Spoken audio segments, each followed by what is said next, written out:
l'enfantement est ce que nous faisons, est ce qui se produit dans notre esprit à travers notre prière pour qu'il se produise quelque chose dans le cœur d'une autre personne. Le principe d'enfantement est une loi qu'on voit autant dans le naturel que dans le spirituel. Personne ne naît dans ce royaume physique sans que personne ne l'ait enfanté. De même aussi également, personne ne peut naître dans le règne de l'esprit, naître dans le royaume de Dieu sans avoir été enfanté. Les gens ne sont pas nés de nouveau parce qu'ils sont évangélisés. Les gens sont nés de nouveau parce qu'ils sont enfantés.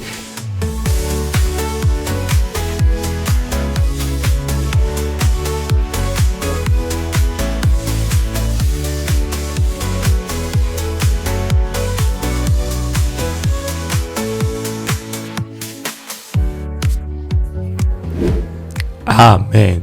Alors ce matin, nous allons développer sur un sujet important. Comme vous avez pu le voir, l'art de la prière. L'art de la prière, l'art de la prière missionnaire est le sujet et le thème sur lequel nous allons nous appesantir ce matin. Lors de nos sessions précédentes, nous avons mis en avant la nécessité de comprendre la dimension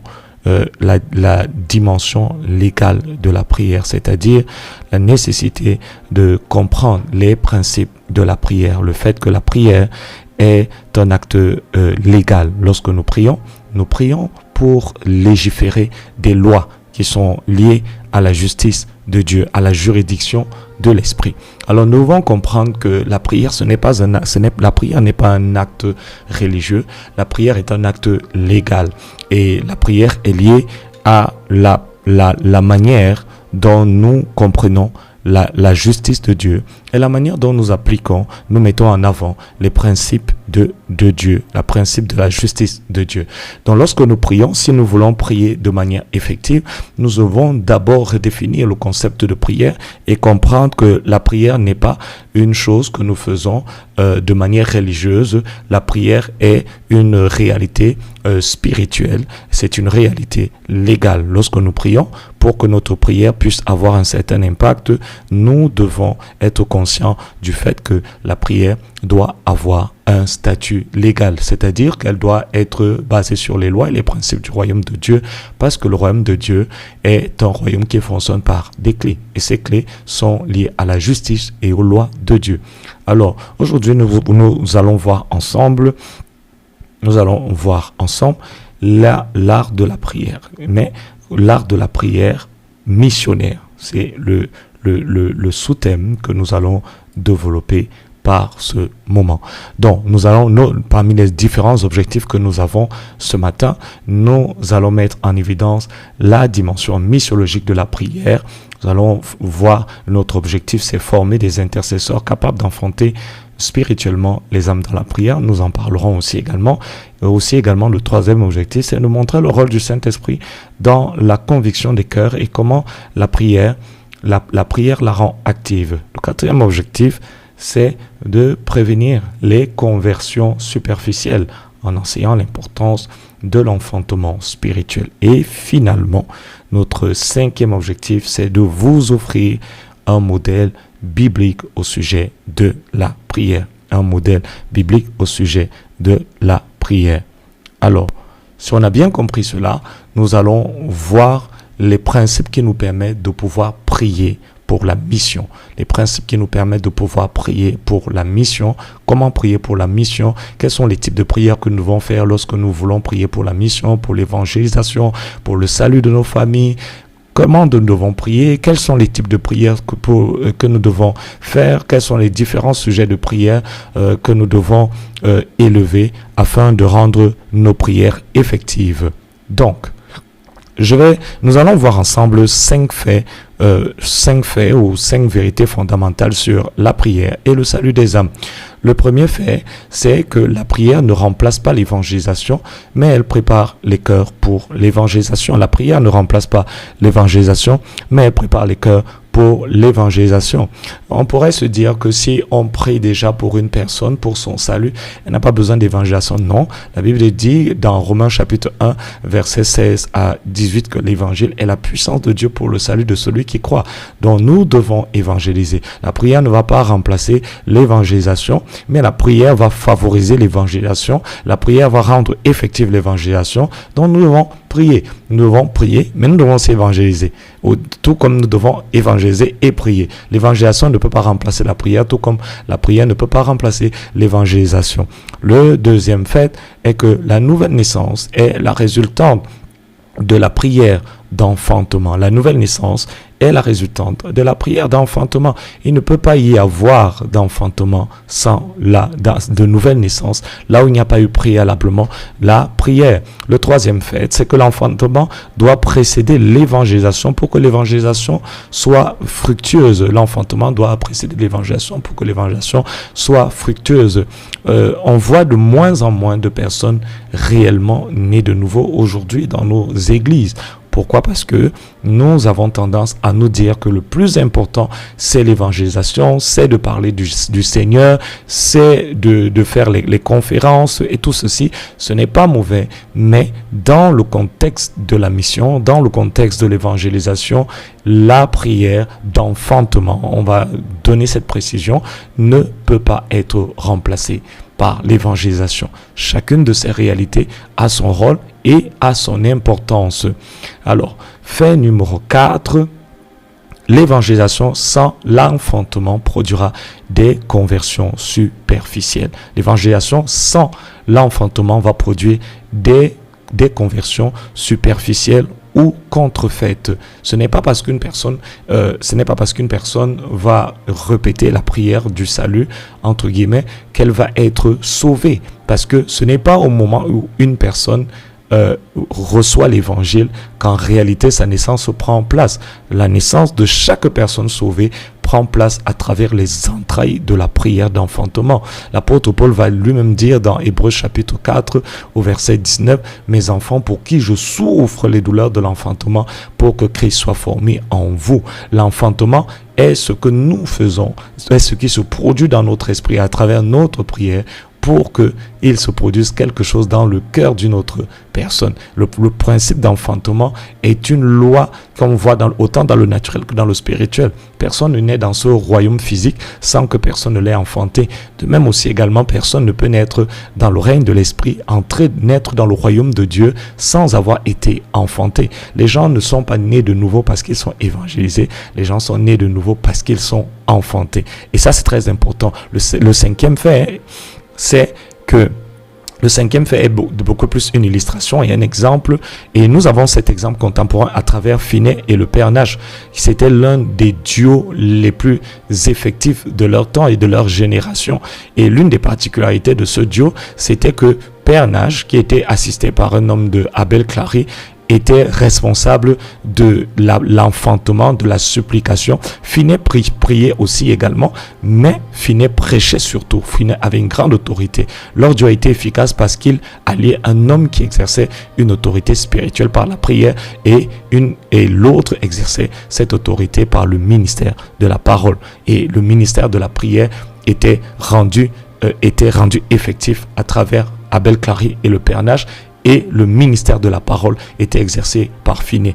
Ils priaient tous, mais Finney lui exerçait davantage son ministère dans le domaine de la prédication, là où Père Nash et Abel Clary exerçaient leur ministère dans la prière. Alors, il y a la nécessité d'avoir cet équilibre si nous voulons réussir à avoir des résultats dans l'évangélisation. Nous avons besoin d'un groupe d'évangélisation extrêmement fort et qui comprend les règles de l'engagement spirituel pour pouvoir avoir de la réussite dans le domaine de l'évangélisation. Avançons et maintenant nous allons voir définition, application de la prière missionnaire. Définir ce que c'est, mais aussi également comment appliquer la prière missionnaire. C'est ce que nous voulons voir à l'instant. Est-ce qu'on est ensemble? Si on est ensemble, dites qu'on est ensemble et surtout, n'oubliez pas de partager le live pendant que nous sommes ensemble. N'oubliez pas de partager. Si vous n'avez pas encore liké, de liker. Si vous n'avez pas encore laissé un commentaire, commentez, car ça nous aide beaucoup à promouvoir ce contenu et à toucher davantage de personnes pour que notre congrégation et notre fédération de sentinelles puisse grandir. Donc, définition, qu'est-ce la prière missionnaire et comment exercer la prière missionnaire? Premièrement, la prière missionnaire, c'est la prière qu'on fait dans le but de conduire les âmes à Christ. 1 Timothée chapitre 2 versets 1 à 5, l'apôtre Paul dit à Timothée que j'exhorte donc avant toute chose à faire des prières, des supplications, des requêtes et des actions de grâce pour tous les hommes, pour les rois, pour tous ceux qui sont élevés en dignité, afin que nous menions une vie paisible et tranquille en toute piété et honnêteté, car cela est bon et agréable devant Dieu notre Sauveur, qui veut que tous les hommes soient sauvés et parviennent à la connaissance de la vérité. Il veut que tout le monde soit sauvé et parvienne à la connaissance de la vérité. La prière missionnaire, c'est la prière que nous faisons avec une intention claire, engager ou libérer la puissance salvatrice de Jésus-Christ dans les territoires. Ici, en l'occurrence, c'est dans les cœurs. Donc, deuxième élément, c'est la prière dans le but de favoriser le salut des âmes. Dans Romains chapitre 10, verset 1er, l'apôtre Paul dit que les frères, le vœu de mon cœur et ma prière à Dieu pour eux, c'est qu'ils soient sauvés. C'est la prière avec le but de favoriser le salut des âmes. Ensuite, le troisième élément, et là nous entrons dans les domaines d'application de la prière missionnaire. Comment nous allons faire la prière missionnaire? Quels sont les éléments ou quelles sont les requêtes que nous devons faire lorsque nous prions pour le salut des âmes? Quels sont les points de prière? Quelles sont les requêtes? Et quelles sont aussi également les références bibliques sur lesquelles nous devons nous appuyer lorsque nous faisons la prière missionnaire? Donc, voyons cela. Ici, la prière, nous prions pour la révélation de Christ dans les cœurs de ceux et celles qui entendront la parole de Dieu. C'est très important lorsque nous prions pour le salut des âmes, de prier pour la révélation de Jésus-Christ dans le cœur de ceux et celles qui vont entendre la parole de Dieu. Pour qu'ils n'entendent pas juste la parole de Dieu, mais qu'ils entendent la parole de Dieu et qu'ils reçoivent la révélation pendant qu'ils sont en train d'entendre la parole de Dieu. L'apôtre Paul, après avoir écrit à l'église d'Éphèse, va dire: alors que je vous ai révélé le mystère de Christ, je prie afin que le Dieu de notre Seigneur Jésus-Christ, le Père de gloire, vous donne un esprit de sagesse et de révélation dans sa connaissance, qu'il illumine les yeux de vos cœurs, pour que vous sachiez quelle est l'espérance qui s'attache à son appel et quelle est la richesse de la gloire de son héritage pour les saints. Ensuite, nous prions pour que les âmes soient délivrées de l'aveuglement spirituel. Oui, là, il est possible qu'une vérité soit exposée devant vous, mais que vous soyez aveugle. Et l'aveuglement n'est pas une réalité naturelle. L'aveuglement est une réalité spirituelle. Les gens, naturellement, ne refusent pas de voir ou de croire dans l'évangile. Et la raison pour laquelle, lorsque nous prêchons à certaines personnes, ils n'arrivent pas à comprendre l'évangile, c'est parce que l'évangile est voilé. Et l'apôtre Paul le fait savoir en nous faisant savoir si l'évangile est encore voilé. Elle est voilée pour ceux qui périssent, ceux dont le Dieu de ce siècle a obscurci l'intelligence. Pour les incrédules, le Dieu de ce siècle a aveuglé l'intelligence pour qu'ils ne vissent pas briller la splendeur de l'évangile de gloire qui est à l'image de Dieu. Dans 2 Corinthiens chapitre 4 verset 6, il va dire: car Dieu qui a dit la lumière brillera au sein des ténèbres a fait briller la lumière dans nos cœurs pour faire resplendir la connaissance de la gloire de Dieu sur la face de Christ. Donc c'est extrêmement important pour nous de prier pour révoquer, pour que le voile soit enlevé dans le cœur de ceux et celles qui vont entendre l'évangile, pour qu'ils ne l'entendent pas seulement, mais que Christ soit révélé dans leur cœur, que le voile que Satan a mis dans leur cœur soit enlevé et qu'ils contemplent la gloire de l'Éternel à visage découvert. Jusqu'à ce que le visage d'un homme et d'une femme soit découvert, ils ne peuvent pas, soit à découvert, ils ne peuvent pas voir la gloire. L'élément suivant, le cinquième, c'est la prière pour renverser les forteresses. Il y a des personnes sur le champ d'évangélisation, ils vont entendre la parole de Dieu, mais ils vont avoir des objections. Pourquoi ceci? Est-ce que l'enfer existe réellement? Est-ce que ça veut dire que est-ce qu'un Dieu d'amour peut emmener ou envoyer les âmes au ciel? Est-ce qu'un Dieu bon, si Dieu est réellement bon, pourquoi va-t-il envoyer les âmes en enfer? Oui, nous avons besoin de prier afin que les raisonnements soient enlevés. Et l'un de ces raisonnements est très souvent lié aux esprits religieux, les esprits de religion, les personnes les plus difficiles à conduire au salut, ce sont les religieux. Pourquoi? Parce que très souvent, ils pensent que parce qu'ils sont dans une dénomination et qu'ils croient en Dieu, ça veut dire qu'ils sont nés de nouveau, qu'ils sont convertis et qu'ils ont une relation personnelle avec Jésus-Christ. Dans 2 Corinthiens chapitre 10 verset 4 à 5, il est écrit: car les armes avec lesquelles nous combattons ne sont pas charnelles, mais elles sont puissantes par les vertus de Dieu pour renverser les forteresses. Nous renversons les raisonnements. Nous renversons les raisonnements et toute hauteur qui s'élève contre la connaissance de Dieu, et nous amenons toute pensée captive à l'obéissance de la pensée de Christ. Donc l'apôtre Paul estime qu'il est nécessaire de pouvoir renverser les raisonnements, parce que lorsque nous prêchons l'évangile, il y a déjà des idées préconçues, des idées qui ont déjà été préordonnées dans notre cœur pour pouvoir penser l'évangile, penser le message, penser la parole de Dieu d'une certaine manière. Et nous avons besoin de prier pour que les personnes qui vont entendre l'évangile puissent, qu'ils soient dans nos familles, que ce soit dans nos communautés, que ce soit dans nos quartiers, que ces personnes-là puissent voir l'évangile leur être communiqué sans le filtre de leur raisonnement. Le sixième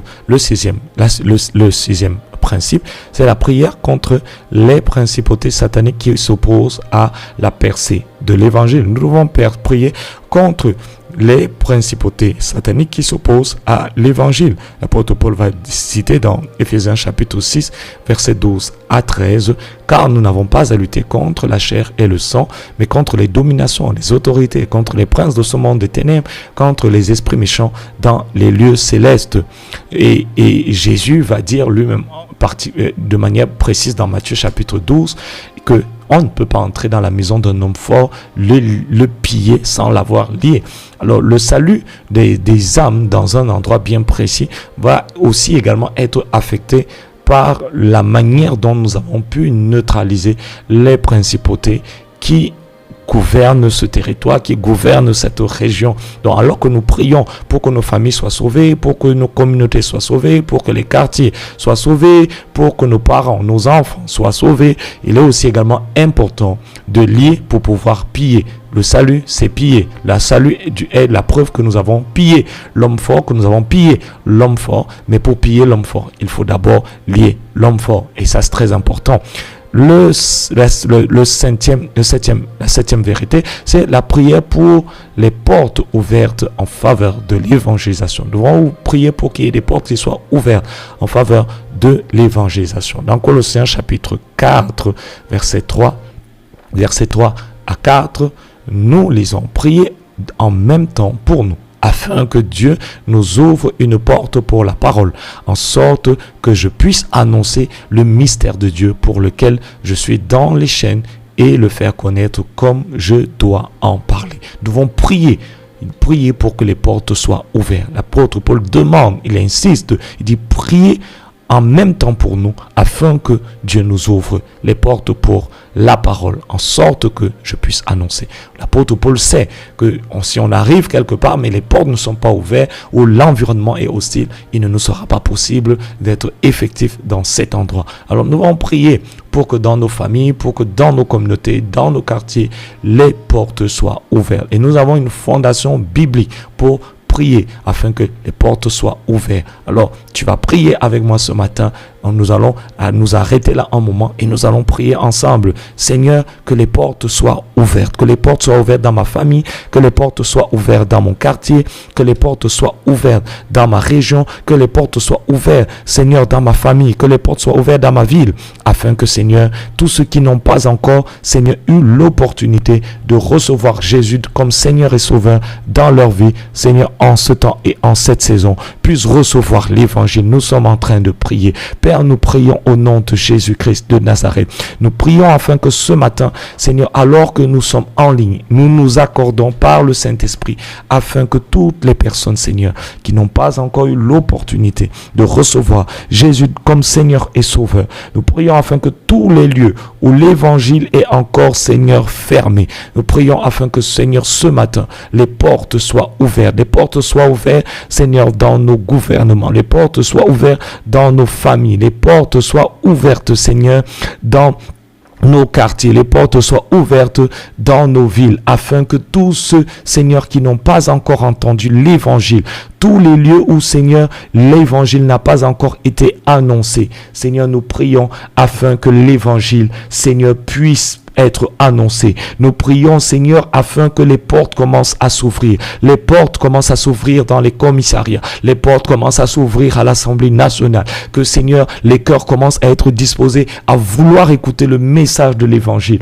à vouloir entendre le message de l'évangile. Les portes soient ouvertes, Seigneur, dans nos familles, dans la vie de nos parents. Seigneur, les portes soient ouvertes, Seigneur, dans nos villes. Les portes soient ouvertes dans nos communautés, afin que, Seigneur, Christ soit annoncé, Christ soit prêché, Christ soit révélé. Là où il n'avait pas encore été révélé, Christ soit révélé. Là où il n'avait pas encore été entendu, Christ soit révélé, Christ soit entendu. C'est notre prière, Seigneur, ce matin, afin que, Père éternel, il y ait des portes ouvertes, il y ait des opportunités et des occasions favorables en ce temps et en cette saison, afin que, Père éternel, Christ soit révélé, Christ soit annoncé, Christ soit prêché, qu'il ne soit pas seulement prêché, mais qu'il soit révélé dans le cœur de tous ceux et celles, Seigneur, qui en cette saison vont entendre l'évangile. Korababashanda la bahande le braya, radundele rabashanta la bragadeya, romondolo satara arianta laba,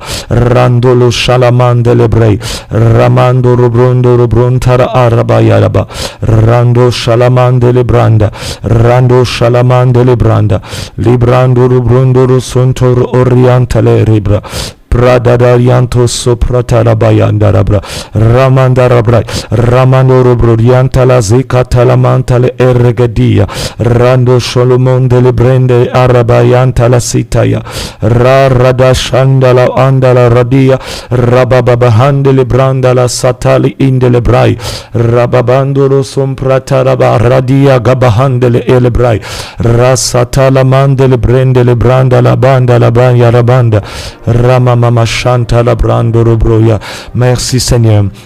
Merci Seigneur Jésus, merci Seigneur, merci Seigneur Jésus, merci Seigneur Jésus, merci Seigneur Jésus, merci Seigneur Jésus, merci Seigneur Jésus, merci Seigneur Jésus, merci Seigneur Jésus, merci Seigneur Jésus, merci Seigneur Jésus, merci Seigneur Jésus. Koroboshanda la bahanda la ba ramamando lobo.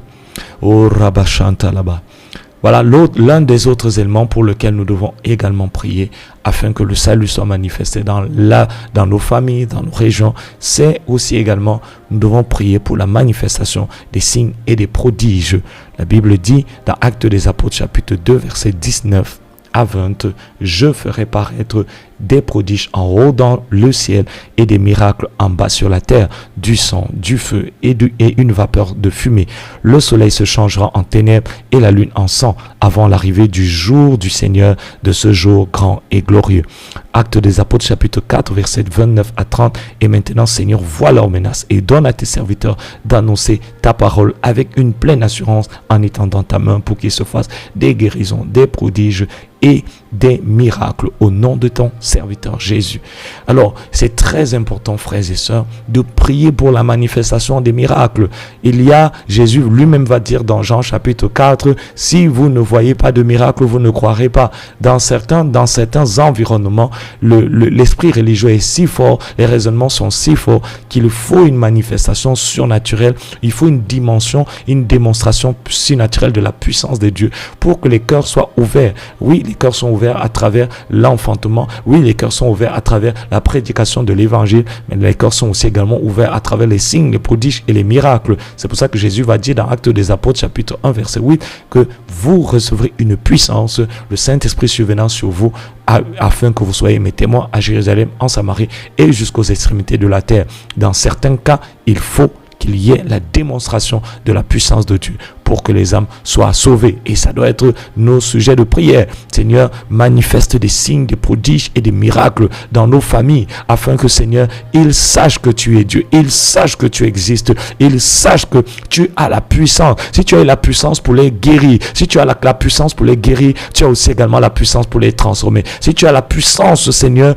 pour apporter cette faveur financière, ce miracle financier, alors tu es capable aussi également d'accomplir dans leur vie le plus grand des miracles miracles, qui est la nouvelle naissance. Nous devons prier pour qu'il y ait la manifestation des prodiges, la manifestation des signes, des prodiges et des miracles dans nos familles, dans nos villes, dans nos régions. Pourquoi? Parce que cela contribue à amener l'expérience du salut. Ça contribue à amener la conviction que Dieu est capable. Le Dieu qui est capable de guérir le cœur est capable de guérir le mal ultime qui est la maladie du cœur. Car le mal ultime, c'est le péché. Et si Jésus est capable de guérir les corps, il est aussi également capable de guérir les corps. Nous devons prier aussi également pour la dimension prophétique de la parole de Dieu. Nous devons prier pour la dimension prophétique de la parole de Dieu dans la bouche de nos missionnaires, que ce soit pour nous-mêmes, que ce soit pour les membres de nos communautés qui sont engagés dans la mission. Nous devons prier pour cela. Il dit dans le psaume chapitre 8, verset 11, que ouvre ta bouche et je la remplirai. Ouvre ta bouche, je la remplirai. Alors, lui, il dit dans Actes des Apôtres, chapitre 2, verset 17 à 18, que je répandrai mon esprit sur toute chair, vos fils et vos filles prophétiseront. Nous nous rappelons de cette expérience de Jésus en Samarie. La Bible dit que Jésus a dit à cette femme, femme, l'homme avec qui en ce moment tu es n'est pas ton mari, mais tu as eu 5 maris avant lui. Et elle a dit, je vois que tu es prophète. Il a fallu une dimension de l'onction prophétique pour que le cœur de cette femme réalise qu'il y a un Dieu dans les cieux qui révèle les secrets. Il y a un Dieu dans les cieux qui te connaît. Et souvent, dans l'évangélisation, il faudra parfois plus que seulement Jésus t'aime, Dieu a tant aimé le monde qu'il a donné son Fils. Il faudra aussi également qu'il y ait une dimension, une démonstration de l'omnipotence de Dieu, mais aussi de l'omniscience de Dieu. Le Dieu qui vous connaît par votre nom, le Dieu qui vous connaît par votre histoire, le Dieu qui vous connaît est le Dieu qui vous a envoyé. Ça donne une telle autorité à notre évangélisation lorsque nous sommes capables sur le champ d'évangélisation de parler le conseil de Dieu de manière à ce que la personne qui est en train de nous écouter réalise que nous sommes de véritables envoyés de Dieu, parce que le message que nous sommes en train de prêcher est en train de démontrer l'omniscience de Dieu. Nous allons prier pour la dimension prophétique du ministère dans notre mission. Le 10e élément, c'est la prière pour que le Seigneur envoie des ouvriers pour la moisson. Nous devons prier pour que le Seigneur envoie des ouvriers pour la moisson. Jésus lui-même va prendre conscience de cette réalité. La Bible dit qu'il a été ému de compassion pour ces brebis qui n'avaient pas de berger. Et il a dit, la moisson est grande, il n'y a peu d'ouvriers, mais priez donc le maître de la moisson pour qu'il envoie des ouvriers pour la moisson. Ça doit être un sujet de prière tous les jours. Et nous allons prier, nous allons arrêter là un moment pour prier. Et nous n'allons peut-être pas avoir l'opportunité de développer sur tous les différents éléments. Nous allons continuer lundi prochain, mais nous allons prier afin que le Seigneur, en ce temps de la fin, en ce temps où nous sommes plus que jamais proches de son retour, il suscite dans toutes les villes, il suscite dans les familles, il suscite dans les villes, dans les nations, il suscite dans les quartiers des ouvriers pour la moisson. Il dit, demandez, priez donc le maître de la moisson afin qu'il envoie des ouvriers pour la moisson. Merci d'avoir regardé cette vidéo. Si vous avez aimé, n'hésitez pas à la liker. Si vous avez des questions, n'hésitez pas à les poser. Et si vous avez des avis, n'hésitez pas à les commenter. Ici, nous parlons de réveil, de présence de Dieu, du ministère apostolique et prophétique. Nous fédérons une communauté d'agents de réveil qui est appelée à shifter et à transformer leur génération par la présence de Dieu. Alors, si cela vous intéresse, n'hésitez pas à vous abonner et à appuyer sur la cloche de notification pour les prochaines vidéos qui porteront sur le thème du réveil, la présence de Dieu, le ministère apostolique, le ministère prophétique et l'agenda de Dieu pour les temps de la fin.